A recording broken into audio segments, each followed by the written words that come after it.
जी। पटाखे जलाकर जो धन बचा रहे हैं वो पूछ रहे हैं कि प्रदूषण के लिए कौन जिम्मेदार है। जो नेता पटाखे जलाकर हुड़दंगई मचा रहे हैं वो बोल रहे हैं विरोधी नेता जिम्मेदार है।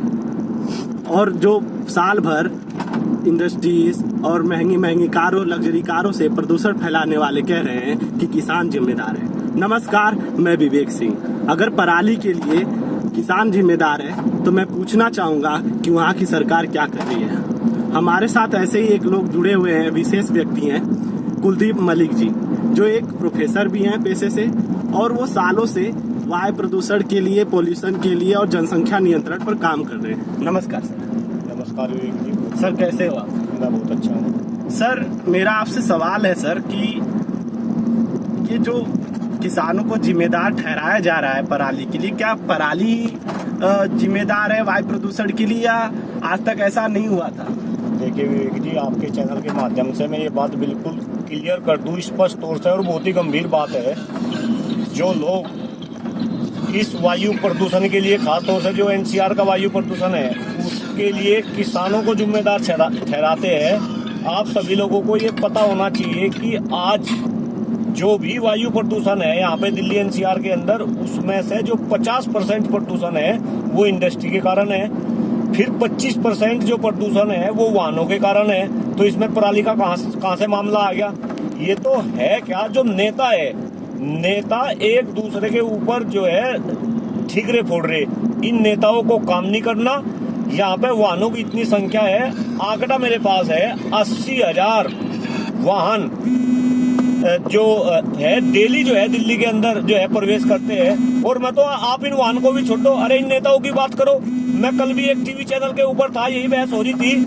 आप किसानों को तो रिस्पॉन्सिबल मानते हैं, ये जो नेता है इनके काफिले में इतनी बड़ी बड़ी एसयूवी चलती है, इतना धुआं ये फेंकती है, इतना पोल्यूशन ये करती है, भाई इन नेताओं की बात नहीं क्यों नहीं करते? आप किसान की बात क्यों कर रहे हैं? जहरीली खबरों के साथ, जहरीली वायु प्रदूषण के साथ साथ जहरीली खबरों से जनता बीमार है।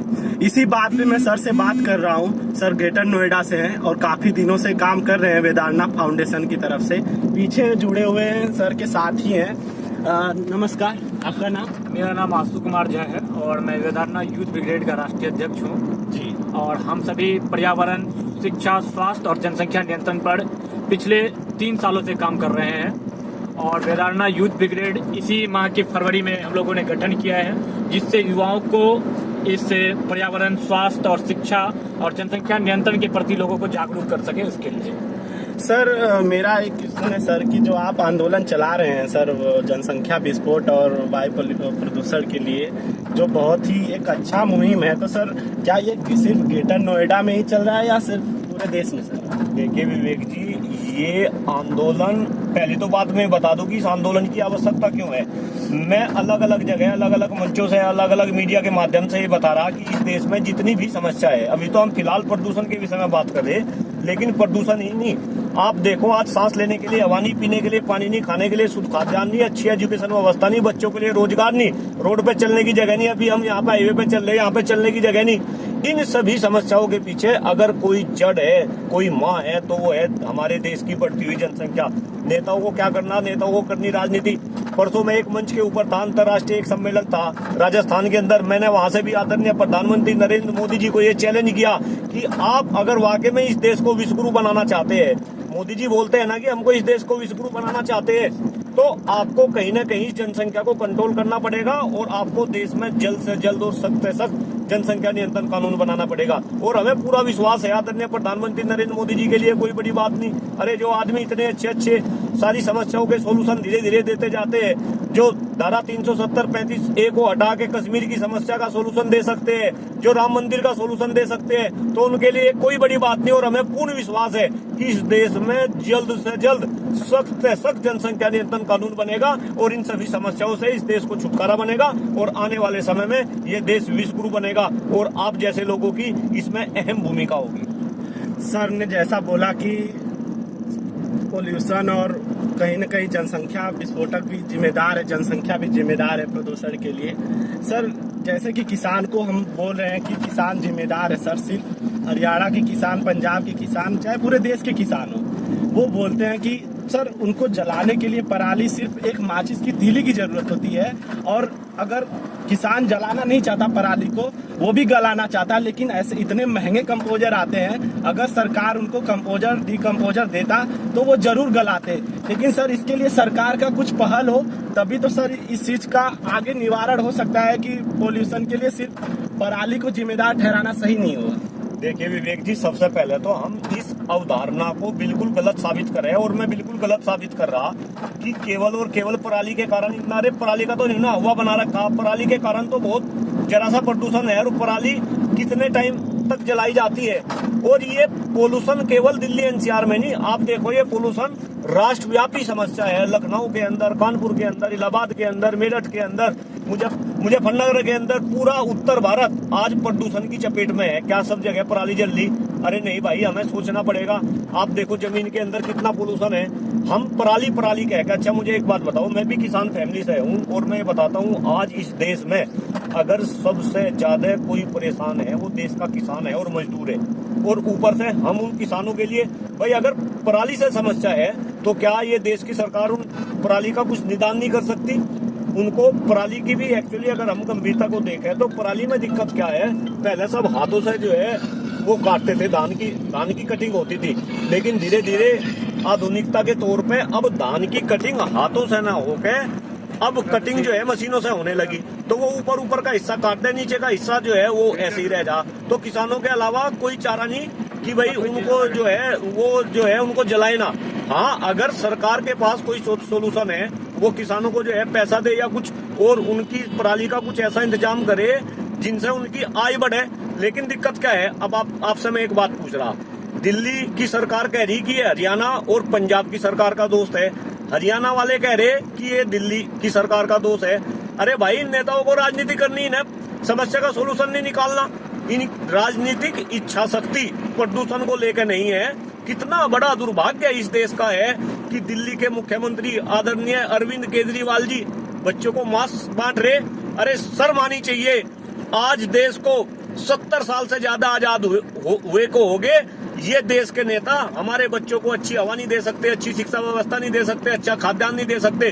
डूब के मर जाना चाहिए नेताओं को। सर जैसा आपने बोला सर, जैसे 370 हटा दिया गया और राम मंदिर भी अब बन गया, सर क्या सरकार के एजेंडे में सर ऐसा आएगा कि जनसंख्या विस्फोट पे वो कानून बनाने को मजबूर हो? अरे बिल्कुल भाई, मैं तो चूंकि कई सालों से काम कर रहा और मुझे तो पूरा भरोसा है आदरणीय प्रधानमंत्री नरेंद्र मोदी जी और इनकी सरकार के ऊपर। अब सरकार धीरे धीरे आगे की ओर कदम बढ़ा रही, और मुझे तो ये लगता है कि आने वाला जो मुद्दा होगा वो जनसंख्या नियंत्रण कानून का ही मुद्दा है। और ये तो देखो भाई, मोदी जी को भी पता। एक बात बताओ विवेक जी, मैं आपको ये बताऊं, मोदी जी आज हमारे नेता नहीं, मोदी जी जो है पूरे विश्व के नेता है। जहां जहां विश्व के अंदर मोदी जी जाते हैं, मोदी जी का डंका बजता है। मेरे बहुत सारे दोस्त बाहर विदेशों में है, यूके में है, अमेरिका में है, सारे मेरी सबसे बात होती है। अरे पहले हिंदुस्तान को कौन पूछता था, अब मोदी जी के कारण इस देश का कद बढ़ा है पूरे हिंदुस्तान के अंदर। तो एक बात बताओ, क्या मोदी जी को समझ नहीं आता? और क्या मोदी जी को ये समझ नहीं आता कि इस देश के अंदर भुखमरी, आप तो पढ़े लिखे और बहुत ही अच्छे इंसान हैं, आपको भी पता, आप मीडिया से भी जुड़े। अभी दीपावली से पहले ग्लोबल हंगर इंडेक्स की एक रिपोर्ट आई। उस रिपोर्ट के अंदर वो भुखमरी से रिलेटेड रिपोर्ट थी। उस रिपोर्ट के अंदर 117 देशों में हिंदुस्तान का 102वां नंबर आया भुखमरी को लेकर। और हमें शर्म आनी चाहिए, जिन देशों से हम कंपटीशन करते हैं, हम पाकिस्तान की बात करते हैं, पाकिस्तान, बांग्लादेश, नेपाल, श्रीलंका, इनके अंदर भी हमारी अच्छी सिचुएशन है। अरे हिंदुस्तान के अंदर हर दूसरा बच्चा कुपोषण का शिकार है। तो क्या मोदी जी को ये बात समझ नहीं आती? अरे मोदी जी तो इतने जो है, मैं बता, अभी विश्व के नेता है, उनको ये बात, छोटी सी बात समझ नहीं आती, उनको भी बात समझ आ रही। लेकिन इस देश के नेता, यहाँ मैं सभी नेताओं की बात कर रहा, मैं केवल दूसरों की बात नहीं कर रहा, मैं तो बीजेपी की भी बात कर रहा, कांग्रेस की भी बात कर रहा, सपा की भी कर रहा, बसपा की भी बात कर रहा। इस हिंदुस्तान के अंदर जितने भी नेता है, मोदी जी को तो एक तरफ निकाल दो। मोदी जी तो जो है वो तो मैं एक्सप्लेन कर ही नहीं सकता। लेकिन इस देश के जितने भी नेता है, जितने भी पॉलिटिकल पार्टी के नेता है, वो केवल और केवल अपनी राजनीति साधते हैं। उनको राष्ट्रहित की, अरे क्या राष्ट्रहित की वे बात करेंगे? अगर राष्ट्रहित की बात करेंगे तो इतना बुरा हाल होता। आप देखो हम इस हाईवे पे चल रहे, हमको ऐसा लग रहा है जैसे धुंध नजर आ रही है, लेकिन ये धुंध नहीं, ये सब आपके जो है पोल्यूशन का ही जो है प्रकोप है। दिखाओ आप अपने कैमरे से कितना बुरा हाल है। अरे सर, जैसा कि बताते हैं कि जनसंख्या विस्फोट कानून के लिए भी जनसंख्या के लिए सबके अलग अलग मतभेद है। वैसे साहब कहते हैं कि जनसंख्या सिर्फ मुसलमानों पे लागू होता है, हिंदुओं पे नहीं लागू होता। कहीं न कहीं जात पात की राजनीति करते हैं। क्या अच्छे राष्ट्र निर्माण के लिए ऐसी राजनीति करना सही है? देखिए श्रीमान जी, मैं फिर कह रहा, इन नेताओं को तो अपनी नेतागिरी करनी, इन्हें चाहिए वोट, और वोट के लिए ये हिंदू मुस्लिम की बात कर रहे हैं, ये जाति पाति की बात कर रहे हैं, ये धर्म की बात कर रहे हैं, संप्रदाय की बात कर रहे हैं। ये तो हमें और आपको और इस देश की जनता को समझना पड़ेगा। अरे ओवैसी की क्या औकात है? क्यों हमने ओवैसी को जो है मसीहा बना रखा? क्यों टीवी चैनल के ऊपर ओवैसी को जो है, इनको जो है बिल्कुल जो है ऐसा करा जा रहा कि ओवैसी सब कुछ है? ये तो हमें कहीं ना कहीं सोचना पड़ेगा, देश की जनता को इसका माकूल जवाब देना पड़ेगा। अब बहुत हो गया, राम मंदिर का मुद्दा भी खत्म हो गया, अब तो अच्छी एजुकेशन की बात करो, जनसंख्या नियंत्रण की बात करो, अच्छे स्वास्थ्य की बात करो। विवेक जी, इस हिंदुस्तान के अंदर 80% युवा, आप तो खुद युवा है, 80% युवा आज देश का अस्वस्थ है। अब मुझे बताओ, जो जिस देश के अंदर 80% युवा अस्वस्थ हो, उस देश को आप विश्वगुरु बना देंगे क्या? नहीं बना सकते। हमें कहीं ना कहीं जनसंख्या को कंट्रोल करना पड़ेगा। और यहाँ पे मैं एक बात और बता दूं, जनसंख्या अगर हमारे लिए ये पॉजिटिव होती, भाई आज हम वर्ल्ड में नंबर 1 है जनसंख्या के रूप में, पहली तो बात दिमाग से निकाल दो, नंबर 2 है, नहीं चाइना को हम पीछे छोड़ चुके। अगर ये जनसंख्या हमारे लिए सेट होती, ये जनसंख्या हमारे लिए पॉजिटिव होती, तो हम कितनी भी जनसंख्या बढ़ाते। अब ये जनसंख्या हमारे लिए धीरे धीरे अभिशाप बनती जा रही, संसाधन हमारे कम होते जा रहे, घटते जा रहे, जनसंख्या बढ़ती जा रही। क्यों भाई नेताओं से पूछे देश कैसा चलेगा? ये तो बहुत ही विचारणीय और गंभीर सोल्यूशन है। धन्यवाद सर। जैसा कि सर ने बताया, वैसे सर राष्ट्रीय अध्यक्ष हैं वेदांना ग्रुप के, और पीछे युवा यूथ के लीडर हैं। जैसा सर ने बताया, बहुत सारे आज पराली का मुद्दा था, पराली और जनसंख्या विस्फोट पे बात करना चाहते थे, तो सर से आज मिले क्योंकि सर उससे जुड़े हुए हैं और पूरे देश में इन्होंने मुहिम चला रखा है।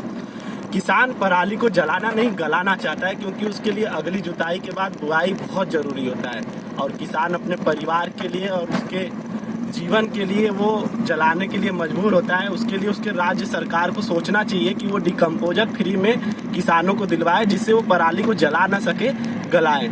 अगर आप लोग ये नहीं कर सकते, अगर नेतागिरी करना है, तो आप लोग एक काम कर सकते हैं कि अपने सरकार को कोसना चालू कर सकते हैं। नमस्कार, मैं विवेक सिंह, धन्यवाद, जय हिंद।